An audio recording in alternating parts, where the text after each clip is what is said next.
Hi everyone, and welcome to our session on the Marshall Scholarship. I'm very pleased to welcome you here to our discussion to get into some of the deeper issues in relation to the Marshall Scholarship Program.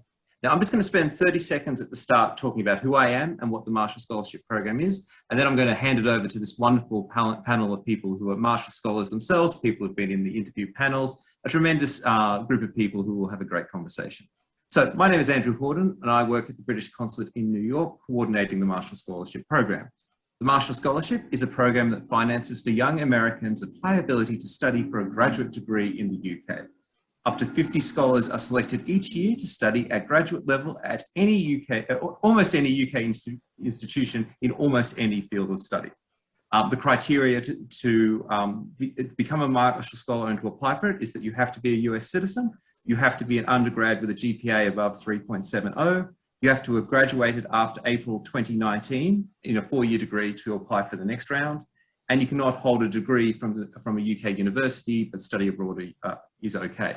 There's a few more details in terms of that, and you should, if you are interested in the program and want to know more about the basics of it, you should definitely go onto the Marshall Scholarship website, which is, unimaginatively, marshallscholarship.org.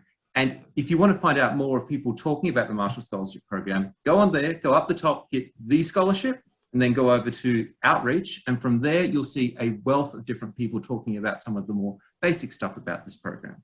So we're going to have a bit more of a detailed discussion here. And first, I'd like to start by introducing a couple of our scholars. So first, I'll go to Yumna and then to Diego. Hi all, so lovely to be chatting with you. My name is Yumna. I'm from New Jersey. I'm a 2021 Marshall Scholar, and I'm currently in London right now, studying at the London School of Economics, a master's in social data science. Everyone, thank you so much for having me. My name is Diego. I'm also from New Jersey, and I am a 2020 Marshall Scholar. I studied last year at the University of Cambridge in Latin American Studies, and I'm doing my second year at the University of Oxford studying visual material and museum anthropology. Wonderful. Thank you very much both. And now I'll just pass over to various members of our selection panels who take part in trying to decide which candidates get selected for interviews and which candidates get to win Marshall Scholarships.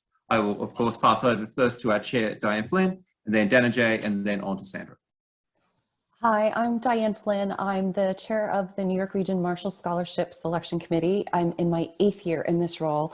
I also spent 2 years reading with the Boston Committee, and I served as a commissioner for 6 years in London. So I've spent a great deal of time working with the Marshall Scholarship Program. Hopefully the team and I can answer most of the questions that Diego and Yumna posed to us. Forgive us if we can't. And I'll pass over to Dhananjay. I'm Dhananjay Jagannathan. I was a 2009 Marshall Scholar, and I studied philosophy at Oxford and classics at Cambridge. And now I teach, unsurprisingly, philosophy and classics at Columbia University. And I've been on the reading committee and then the selection committee in recent years in the New York region. Great, and I'll bring up the rear. I'm Sandra Pinavaya. I was a 1985 Marshall Scholar out of Michigan State University. I was at Cambridge University at Trinity College reading biochemistry, and am now in business. I do live in New York City. I have been the chair for the last couple of years of the New York Selection Committee's Reading Committee, and am a candidate to succeed Diane in the role as Selection Committee Chair. Wonderful. Thank you very much for introducing yourself. So now we're just going to have a situation where we've all collectively had a bit of an idea of what are some of the harder, more tricky questions which students would like to pick. But then we've all come up with our ideas, but now we're going to hand it over to Yumna and Diego to go through the list, pick out which ones they think are the most interesting, and they're going to ask it to our esteemed panel in terms of these things. So the first question will go to Yumna, and we're just going to keep going back and forward between Yumna and Diego and have a bit of discussion here. So Yumna, balls with you. All right, great. I want to get us started with a really fun one. What do you roll your eyes at when you read an application? I think I'll take that as the reading committee chair. You know, we're always looking for authenticity. And so when there are big claims that seem really puffed full of air, we will roll our eyes quite quickly. Diane, Dhananjay, what else would you add to that? I've read about the special relationship a few too many times now over the last couple of years. From time to time, someone does say something interesting about it, about the US-UK relationship. But I think especially if your application is, say, in the hard sciences or something, not your areas of study are not particularly related to policy, politics, or economics, then you don't have to talk about those things. I mean, you have to talk about the US and the UK in your application, of course, but I think some people use this as an opportunity to tell us about how great George Marshall was.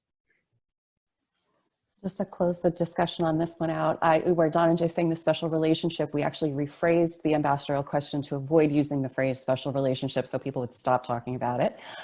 We've also, for me, my pet peeve is around the leadership question when people will say, they'll start their essay, how I define leadership is, or the way I see leadership is, because we have criteria that we're judging you against with regard to leadership.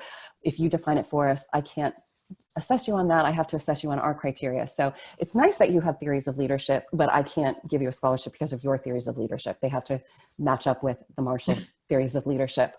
The other thing that I always, not that I roll my eyes about, but I always go, is when somebody says a program or something that they've done is unique, it's the only one of its kind, etc. That's my challenge, to get on Google and disprove you. So be careful about that. Don't tell me something is unique unless you're really certain it is.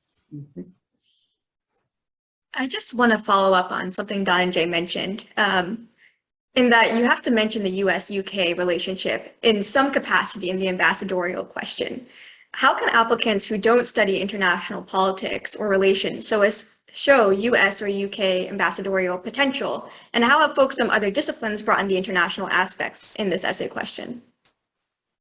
I can't speak for everyone on the committee, but my approach to the ambassadorial side of things is about two things particularly. One is, does someone display a good knowledge of their field in relationship to the US and to the UK? So do they know, for instance, if they're studying a particular academic discipline, how those disciplines differ in the two places and how that might drive their course of studies? And then the other side of it is, what do they see themselves as contributing to the US-UK relationship, which goes both ways. So what are they bringing to the UK in their time during the scholarship, and what might they bring back based on their time there? And having a kind of clear sense of that, clear sense of goals. And that doesn't mean you have to know everything about these things. I think a certain open-mindedness and curiosity can be displayed without self-confidence or listing off lots of detailed knowledge. But occasionally we do get applicants applications where I think this person doesn't really know what's going on in their field in the UK, and these are things that one can discover by doing some scouting. Yeah, I would just agree with all of that and add that I think it's important to recognize that this is not simply a study abroad opportunity. And the more, even if you haven't been already to England or to the UK and you don't know that much about it, it's really a time to interrogate yourself as to why you need to study graduate programs in the UK. And whether it's related to the program or the extracurriculars around the program or the history of the department, or, there has to be a why behind there, and get it, and then be able to connect that again to what you're bringing to that, your studies while there, and what you hope to bring to your career or your ongoing studies afterwards. Make that a narrative. But I think there's been so much growth in the study abroad world that people are like, it's just a great chance for me to grow and experience a different way of looking at the world. Yeah, that's not what the Marshall Scholarship, it does accomplish that, but that's not what we're awarding. I don't have much go ahead and ask. Oh, I was just going to say, I don't have much to add to that, but Diego, I actually was going to ask you, can you just talk a little bit about how you approach this? Because I remember your application, you're an art historian, you're not going to be, a government diplomat, but you gave a great answer to this question. Yeah, I think I see ambassadorial potential as certainly much more capacious than, say, someone, who's interested in international relations or political science and these very formalized, ideas of diplomacy, right? And for me, as an art historian, my interests and how I saw my ambassadorial potential was very much about cross-cultural exchanges and the ways that was manifested, right, through the studies and through the exchanges of visual and material culture, right? And so I think one can take that question and question it, itself, right? And I think expand it as one see fits, and of course as one deems appropriate, pertaining to one's interests, right? So that's how I think I tackled that question. Thank you. Feel free to ask a question now. Sorry about that. Yeah, no, of course. I just wanted to go ahead and ask a question about the New York region, which is of course the region that I applied. And as you know, the New York region receives over 500 recommendation letters, all saying that these are wonderful candidates. And so I have sort of two related questions to this. To what extent do the various regional committees communicate with each other in selecting which applicants to interview and then select as Marshall Scholars? And secondly, what makes a recommendation letter stand out from this massive pile of, say, over 500 applicants?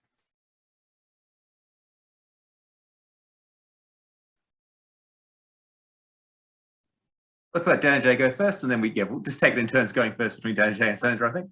Yeah, I'll just address the second half of it, because I think I have a better grip on that. I mean, specificity is the key for me. I mean, the use of the letters is to give a kind of context and a frame for the application, and a kind of a slightly more distant evaluation than a candidate can give themselves, of course. Assessing the merits of a certain kind of intellectual project or a certain set of goals, and the aptitude required to carry out that project and those goals. And none of that involves superlatives of any kind. I don't need to be told that this person is better than anyone else to know that they would benefit from the scholarship and that they would make a contribution to the community, and that they would sort of be a credit to the program. That's sort of what I want to know. And I suppose the other side of it is that these are applications for graduate study, and so I have to be assured that the person will get into the graduate programs that are being applied for. And very rarely am I a specialist in the field, and so I want some concrete evidence for why the person is well prepared for graduate study as well. And often a major shortcoming of letters is that people choose people who maybe are well reputed in the field, but don't know the candidate particularly well. That's a major strike for me. And the other issue is that sometimes the assessments are coming from people who are not really necessarily in the best position to make the assessments. So again, looking at the graduate study angle, really for me, the recommendations ought to come from academics who are regularly recommending people for graduate study in various fields. There are exceptions to that, maybe especially in relation to certain areas of science or to policy that might be relevant to have someone who's not an academic, but they should ordinarily be someone with a university post that involves regularly training graduate students themselves, ideally, or with recommending people to graduate programs, kind of from a strong base, and that matters quite a lot to me.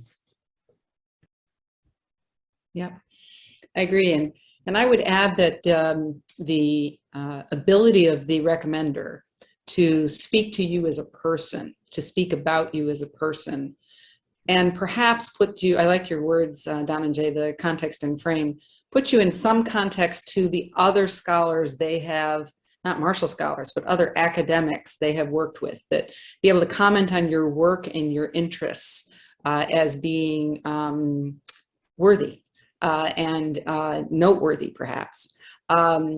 It doesn't work when your recommender is repeating your own arguments. That feels like the scholar provided their essays to the recommender, and the recommender's pulled things out. So you have to ask them to sort of not rank you against all the other people who they've written application or recommendations for, but to say that the work you're interested in pursuing in graduate school makes sense, you're capable of doing it, and they expect you as a sort of a top tier person to make a contribution through your work. Your first question, I think, Diego, was around, comparisons behind the scenes across the different regions. And I think I want to pass that to Diane, but why don't I just pass that to Diane and let her answer that? Sure, I was going to say I can talk to that one. It's the exception that there would be any sort of behind the scenes comparisons. Year on year, we get the applications in New York region, we read through them, we select. For the most part, we don't confer with the other committees about the applications we see that year. I can think of 2 cases where I have reached out to chairs of other committees where it's a school that's from outside our region that I don't know very well. In one instance, I had a question about a letter of recommendation and something that the professor cited that I said, is this actually that extraordinary on this campus? Do you know anything about it? Not about the person, but just about the activity. Similarly, with another school, there was something in the transcript that I spotted where I said, do you know anything about the school in this type of program? And, is this normal in a transcript? So it was more looking for their expertise around the institution that the student came out of than any sort of commentary on the application. We don't comment on each other's applications. Where we do tend to coalesce is after the selection process. All of the chairs meet. We meet with representatives from the commission. We talk about how the selection process worked. We'll talk about the questions. So where we said, earlier, we've tweaked the ambassadorial question to get rid of the special relationship. That was the chairs all going, we're so tired of hearing about the special relationship. Our committees are tired of reading about the special relationship. Please, can we change this question? So we'll confer around the structure of the application, what went well, what hasn't gone well, what can we tweak, what do we not want to tweak. We do workshops even, like we've done a workshop where we've read an application and in separate teams and said, would we select this person or not, just to see, are we all selecting based on the same criteria? We've done workshops where we've mock interviewed Marshall scholars based on the applications that they've submitted to make sure we're all interviewing in similar styles. So we work together to ensure that the process is coherent, but we don't compare applications year on year. I think it's one of those funny things in a weird way. I mean, it does change a little bit in terms of how the reserves are done. At the moment, there's almost no overlap at all between different consulates. But in effect, you're applying for one of 8 different races. They're not really that connected in terms of how it works together. But how's it plays out? Do you have anything else, Diego? If not, to Yumna? Yeah, I want to shift gears and zoom in on one of the comments made in this last answer, in that Marshall is looking for scholars who can succeed in their academics. How does Marshall think about GPA, especially if it's not on the higher end? So can a student with a GPA between 3.7 and 3.8 really win a Marshall scholarship? And where on a transcript would a dip in grades be okay? And where would it be concerning? Absolutely, every year scholars with a GPA between 3.7 and 3.8 are selected. So, we're looking for top performance in a challenging course. And we understand that people are human. So I think a lot of the things that you would think about from even your high school counselors applying to college make sense here. If your grades are improving as you go through university, if they're stronger in your major areas of study, if you've had dips because you pushed yourself to try something weird or new or at the graduate level, these are all things that make sense to us. We've been academics too. And so we'd much more see an interesting, rigorous transcript than a safe one, right? And especially when people are putting together either a depth or an interesting combination of coursework, understanding why and seeing performance and growth in that regard is just really powerful. If it looks like you've been just sort of sampling across your undergraduate experience, that's kind of obvious sometimes on your resume, and so that may not help as much unless you, as a result of that sampling, been able to knit it together into a story that has real purpose and direction for your future work in graduate studies. I think especially when you put all of that in the context of the rest of you as a person, what else you've done in your time at university, as a leader, as a friend, as a person, like this is important to see that whole thing. This is not purely a prize to the smartest or most accomplished academic. right? Don and Jay, I saw you nodding your head, but I always love to hear. I don't really have anything to add to that. I mean, the GPA number by itself doesn't tell me anything. In part because institutions vary so widely, and even within an institution, there are enormous differences in different departments, and even variation year to year, depending on sort of which professor did you have for X subject and so on. The one time it could pose a question for a committee is if, for instance, you've taken classes from one of your recommenders and they don't speak to why you got the grades you did. I'm always curious about how people link together academic performance with the kind of the broader intellectual trajectory that someone is in, so I think that's something that I look for in the letters. So you should definitely ask if you've taken several classes, in particular from a recommender, that they talk about your academic performance in some detail. And I find that much more helpful than looking at a grade. Mm-hmm. Anything from Diane? No? Excellent. There you go. Sure. Yes. So I would like to ask a question about identity, and particularly how much and to what extent will the applicant's identity, racial, ethnic, sexual, class identity, be an advantage or a disadvantage in the application process? I don't think there's one blunt answer to that. And that's in part because, identity is important in explaining who you are and especially what your motivations might be about what you're interested in and the kinds of experiences that you may have had that have led you to those motivations.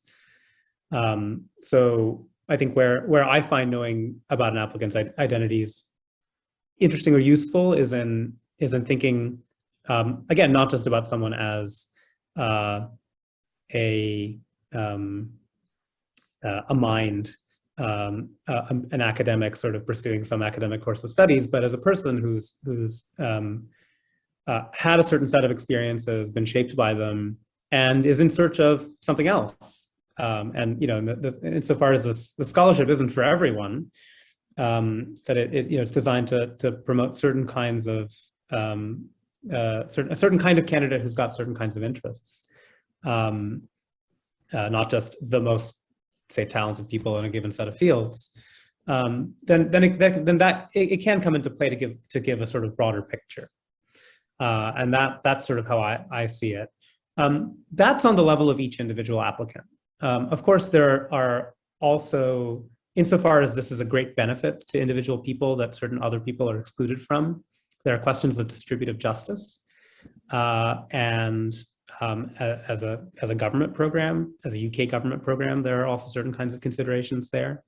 And so on the level of the entire applicant pool, there are things that we look at to ensure that our process is fair. But for each individual applicant, I think the place that this comes in is in terms of their experiences and their motivations. Yep, I agree. And I think we're living in a very interesting time for you to be asking that question, Diego. I mean, when I applied in the 1980s, right, it wasn't even on the table as a conversation. And so I'll go back to something I threw out as a part of an answer very early on in this discussion, which is authenticity, right? It's a chance. Identity means, who am I? Who am I, and why is who am I relevant to what I want to do? And so to the extent that applicants can be real about that, it's great. If you can connect it to your work and to the impact that you hope to have in the world, it's really terrific.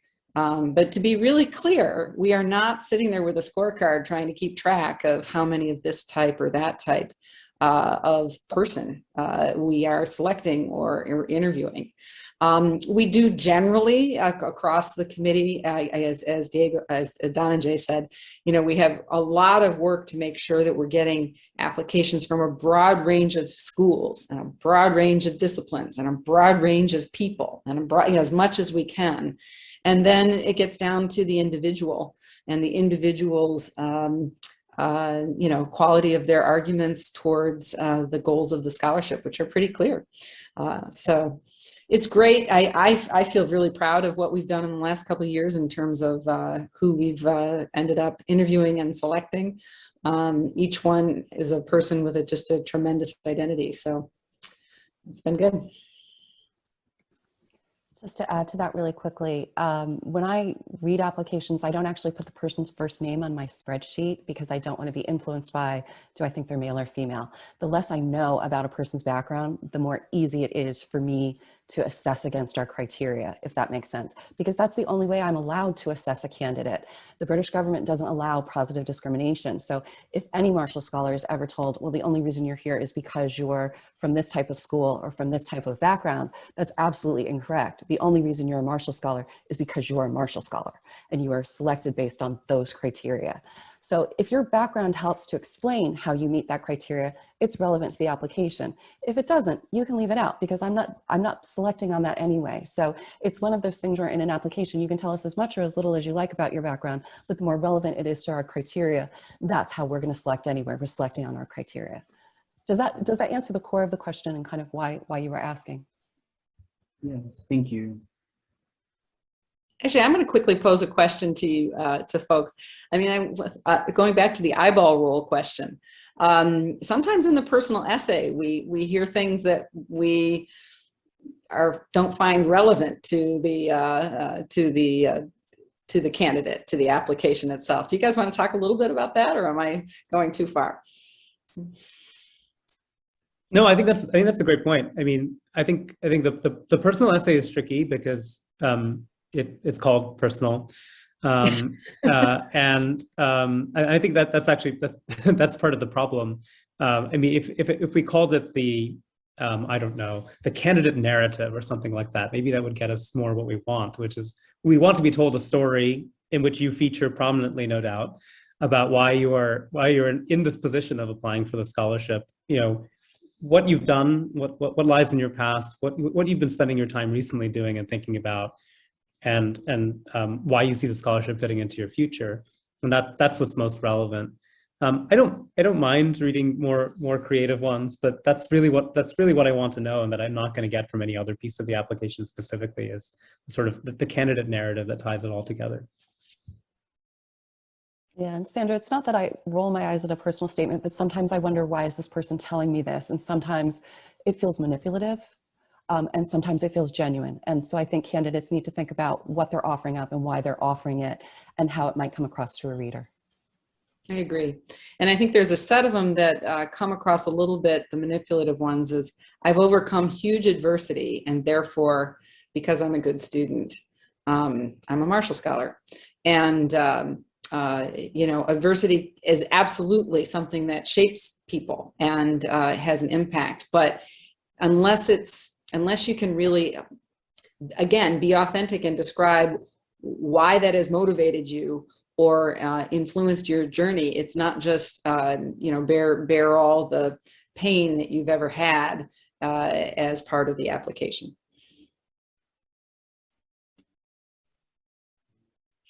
Yes, I actually really appreciated this discussion because these were some of the burning questions I had when I was a scholar. Just to continue on the discussion, but move away from social identity and to talk more about academic background, two questions that are somewhat related.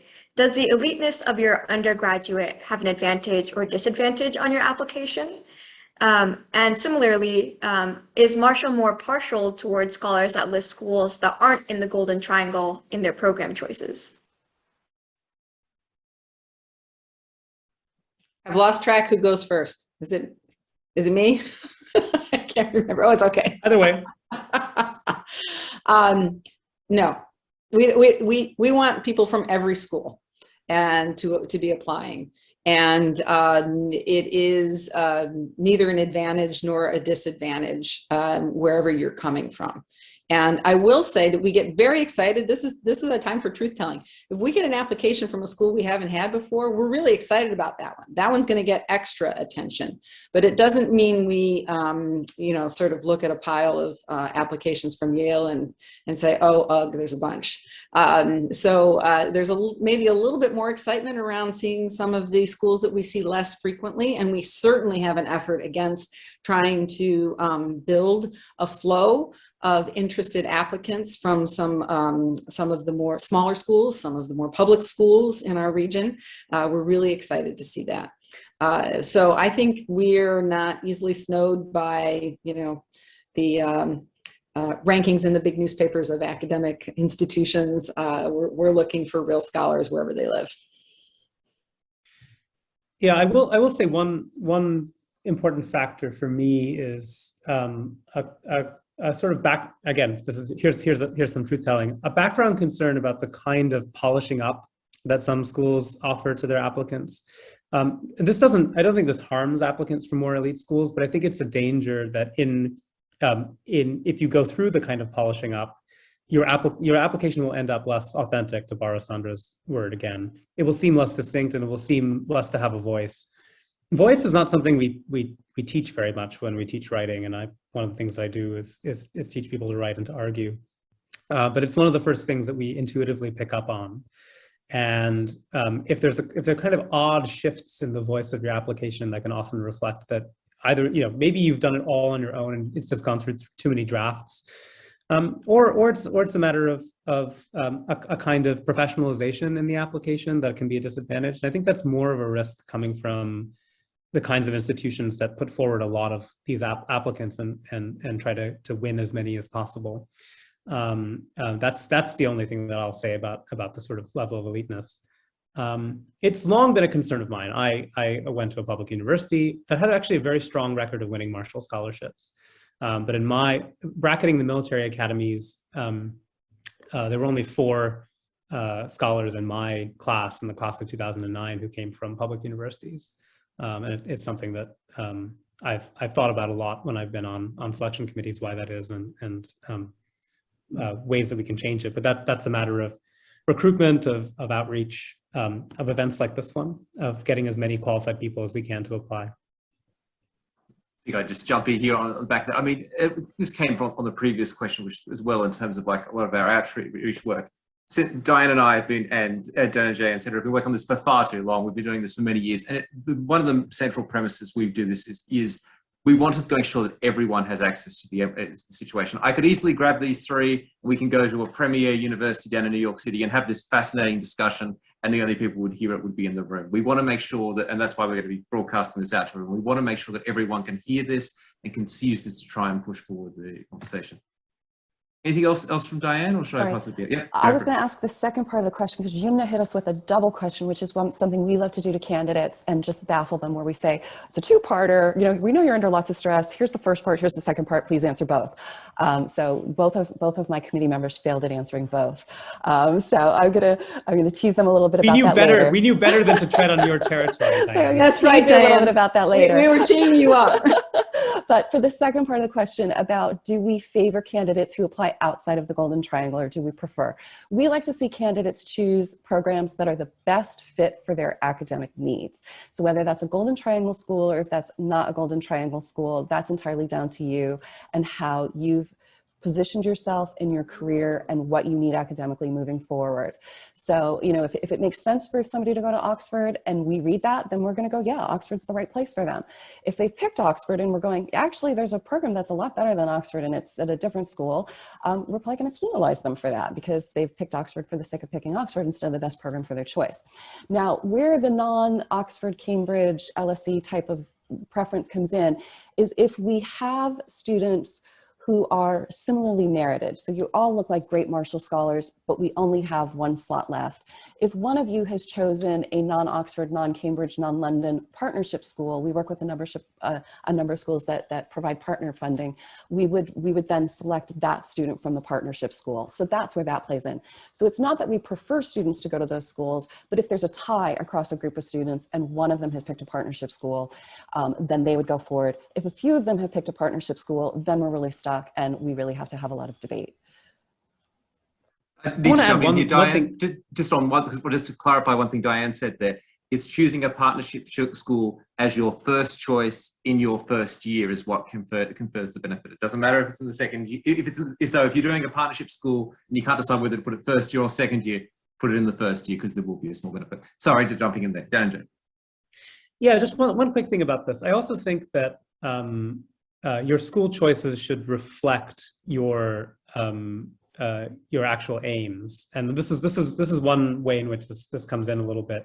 And just to use myself as an example, I applied to spend a year at Oxford and a year at Cambridge, and I talked in my application about why I wanted to do that, and I also wanted to spend a lot of time in London, working with scholars who are at the various London universities. And so for me, the Golden Triangle was a huge advantage, that I could spend a lot of time at the centers for study of my particular subject, ancient Greek and Roman philosophy. And I think that was convincing. But if you put down a school because it sounds good to you, and the committee is aware that there are better choices out there, that might count against you. So I do think that there's potentially a higher burden to be reflective about your choices if the school choice you're putting down might give the appearance that what you're after is a certain kind of prestige that isn't what we're trying to promote. Just to do the counter of that too, if you've picked a partnership school because you think it's going to give you an advantage and the best program's actually at Oxford, we're going to spot that too. So don't pick schools that aren't Oxford, Cambridge, or London because you think that'll give you an advantage. It still won't, because we'll still recognize you didn't pick the best program for what you're trying to achieve. It is hard to game the system.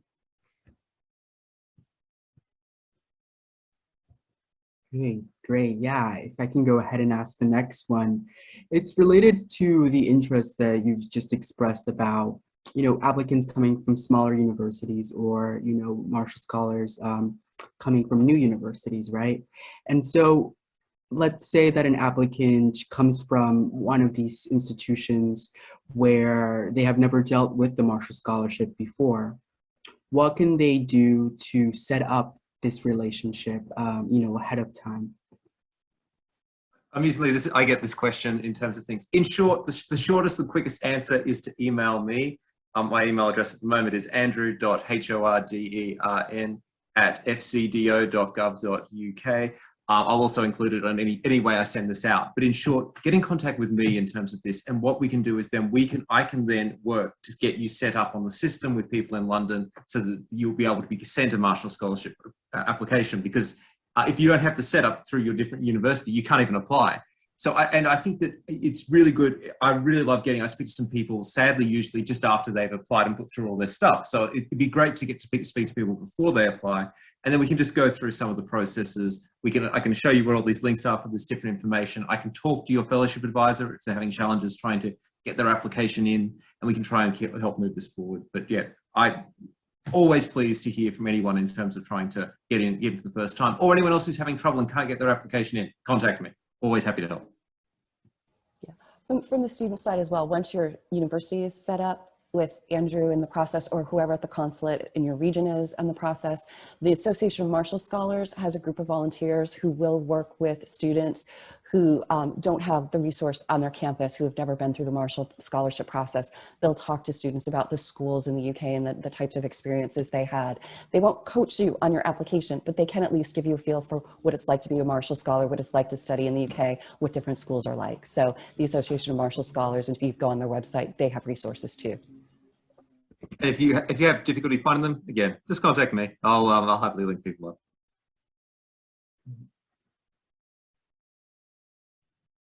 Great. So returning to the discussion of identity, actually, one of the conclusions that we reached was that the Marshall selection criteria are most important in this process. So can an introvert win the Marshall Scholarship, considering that 2 of the 3 criteria are leadership and ambassadorial potential? not only do I think introverts can win, I think they might even be disproportionately likely to be among the winners. I have a suspicion about this, actually. I think the personality does shine through in the applications in certain ways, and I don't like to think that we would select just for certain kinds of personality profiles. But I do think that it is important to be able to make a good case for yourself in the interview, and also to have developed good relationships with the people who are writing you references. But beyond that, I don't actually see being especially outgoing or liking social events as related to our criteria, and that's because the way that I understand both leadership and ambassadorial potential, it does have to do with your relationships to other people, but not along the traditional personality dimensions. I think don't define leadership for us, but I do think that there are a variety of ways of expressing it, and lots of ways of rallying people to a cause, of organizing them in pursuit of a common goal. And there are lots of ways of trying to foster cross-cultural exchange, is the way that Diego put it, which I liked, or the kind of global communities is another way to think about it, that might exist relative to your particular academic or career goals. And I think we get a pleasing variety of people along that dimension. That's right. And I haven't seen the numbers recently, but I have seen the numbers in the past. The percentage of marshals who go on to become pretty serious academics is very high. In my cohort from 1985, they now have all reached kind of the zenith of their careers as tenured professors, and they're running collaborative research groups, they're running special institutions, et cetera. They are really top-notch academics. And I think we all know that a lot of our favorite professors and great academics are absolutely not extroverts. They're very, their energy is focused and inward, but they're making massive contributions in the world and in their fields and across borders. So if you go onto the Association of Marshall Scholars website, you can read about alumni and probably find every kind of personality represented, because on the other end of the spectrum, we have a lot of folks who are quite flamboyantly extroverted and really in positions where it is about having a big personality and being super outgoing, whether it's in politics or entertainment or whatever. So I personally have always loved being a Marshall Scholar because it is such a diverse community in that regard. No one definition of what a smart, successful person looks like. So I don't be afraid of that. And being an ambassador in a field that is still very small is still super important. I think last year we selected a scholar who spoke Middle Welsh, and I'm not sure how many Middle Welsh speaking people there are on the planet. But that's something that's very, very special.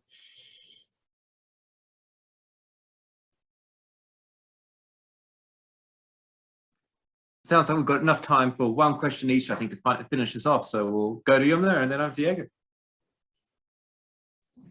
Yeah, sure. So one question that I still have, actually, even though I went through the whole process, is how do you pick? What are the actual mechanics? I have to admit, I'm still very fuzzy on the details.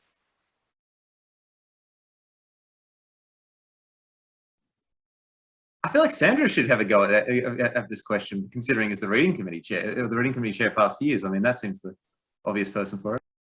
So I guess the first thing I would say is it takes a lot of people. I mean, we have a huge group of readers who have been also selected because of their diversity of profession, academic interest, age, everything you can imagine. And they are reading in pairs as we go through the initial sort of hundreds of applications.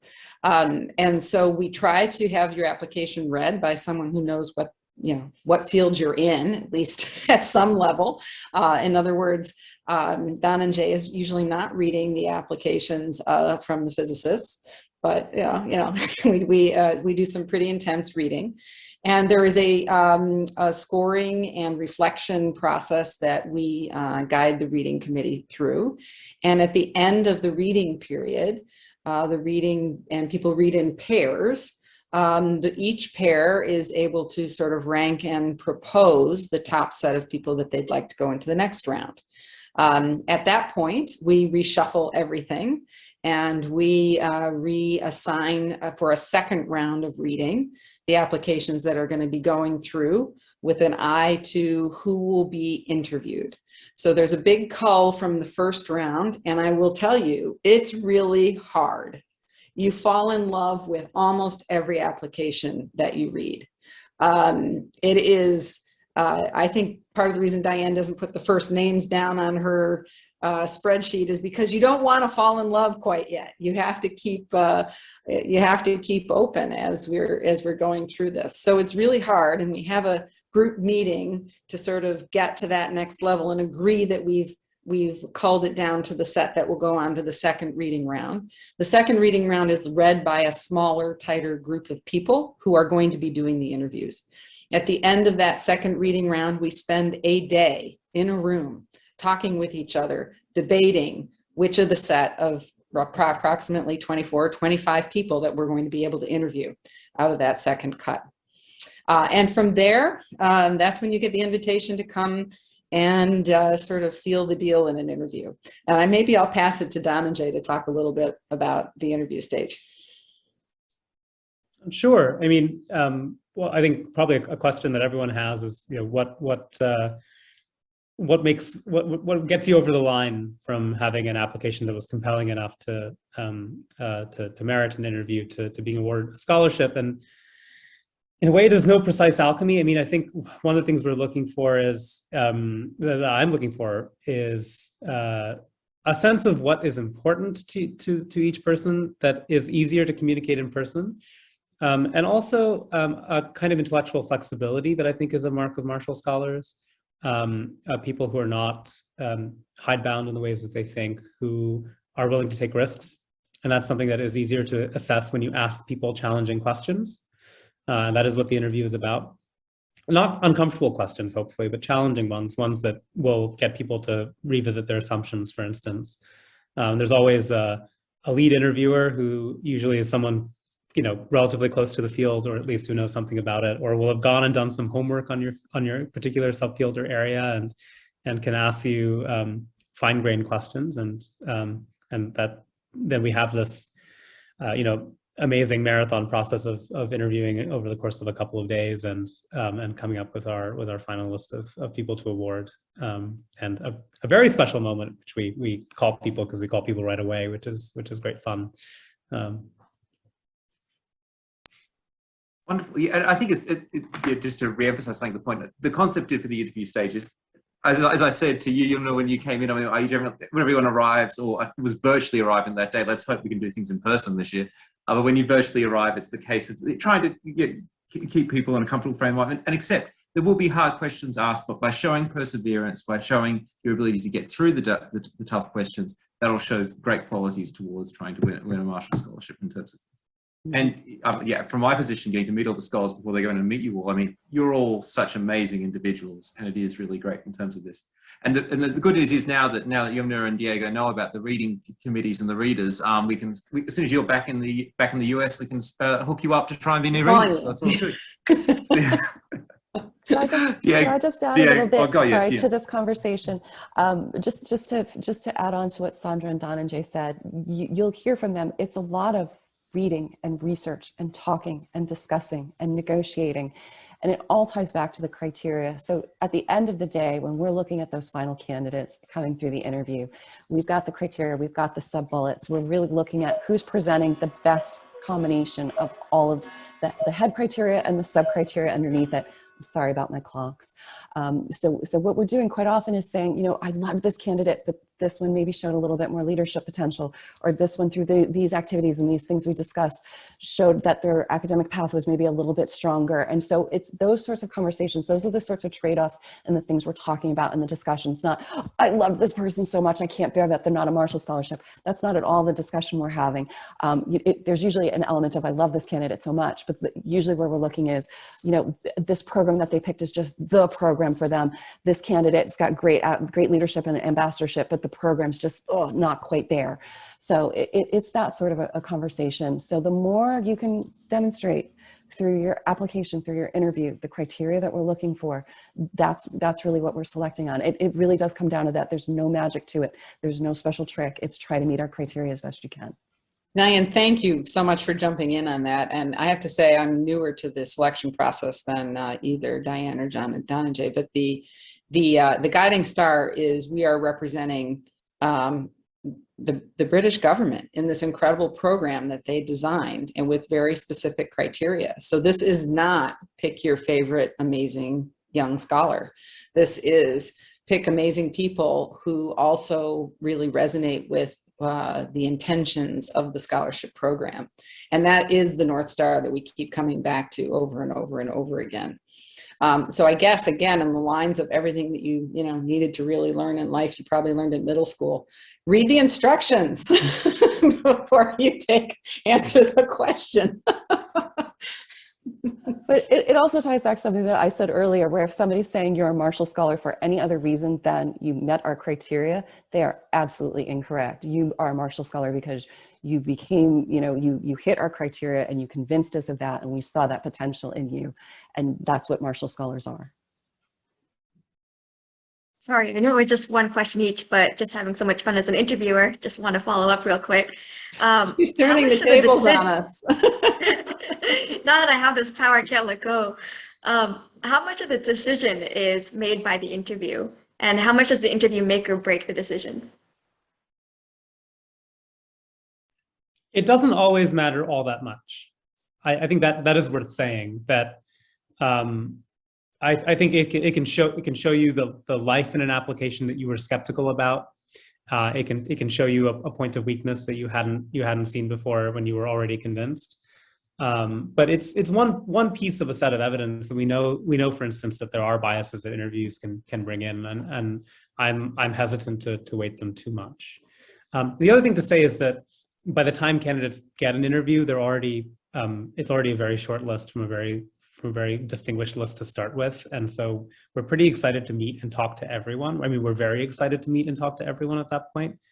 So what tends to happen is that they're engaging conversations, and they help us clarify aspects of the application, but it's not, to me, it's not fully criterial.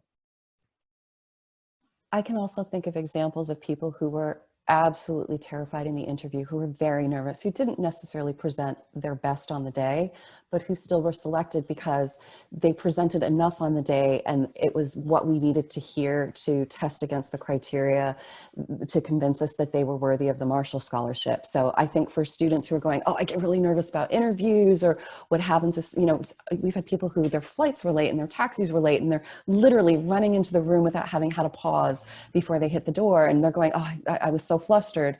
But you know what, you were able to answer the questions in a way that gave us the information we needed to assess you properly.